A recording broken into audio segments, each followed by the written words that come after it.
بہت پرانے زمانے کی بات ہے، ایک بڑا ملک تھا جس کا نام نورستان تھا۔ اس ملک پر بادشاہ شہاب الدین حکومت کرتا تھا۔ شہاب الدین بچپن میں بہت رحم دل اور نرم دل انسان تھا، لیکن جب وہ بادشاہ بنا تو طاقت اور دولت نے اس کا دل سخت کر دیا۔ وہ اپنی رعایا پر بہت ظلم کرتا۔ اگر کوئی غریب ٹیکس نہ دے پاتا تو اس کی زمین چھین لی جاتی، کسی کے پاس سونا چاندی ہوتا تو زبردستی لے لیا جاتا۔ سپاہی لوگوں کے گھروں میں گھس کر ان کے مال و دولت لوٹ لیتے۔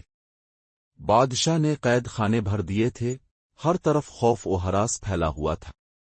شہاب الدین کا غرور اتنا بڑھ گیا کہ اس نے اعلان کر دیا، میں زمین کا سب سے بڑا بادشاہ ہوں، میرے حکم کے بغیر یہاں پتہ بھی نہیں ہلتا۔ لوگ دل ہی دل میں دعا کرتے کہ اللہ تعالیٰ اس کے ظلم کا حساب لے۔ ملک کے ایک کونے میں ایک نیک بزرگ رہتے تھے جن کا نام بابا سچائی تھا۔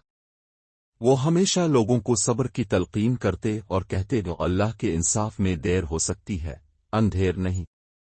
ایک دن بابا سچائی بادشاہ کے دربار میں پہنچے اور اس سے کہا، اے بادشاہ، ظلم کا انجام برا ہوتا ہے، توبہ کر لو، رعایا سے محبت کرو، ورنہ قدرت تمہیں نشان عبرت بنا دے گی۔ شہاب الدین ہنسا اور سپاہیوں کو حکم دیا کہ اس فقیر کو محل سے نکال دو۔ وہ بابا جی کو حقیر سمجھتا تھا۔ چند دن بعد اچانک نورستان پر قحط آ گیا۔ بارشیں نہ ہوئیں، کھیت سوکھ گئے، اناج ختم ہو گیا۔ لوگ بھوکے مرنے لگے۔ بادشاہ نے اپنے خزانے کھولنے کی بجائے ٹیکس مزید بڑھا دیا۔ مگر قدرت کی لاٹھی بے آواز ہوتی ہے۔ بیماری پھیلنے لگی، سپاہی بیمار ہونے لگے، بادشاہ کے اپنے محل میں بھی کھانے پینے کی چیزیں ختم ہو گئیں۔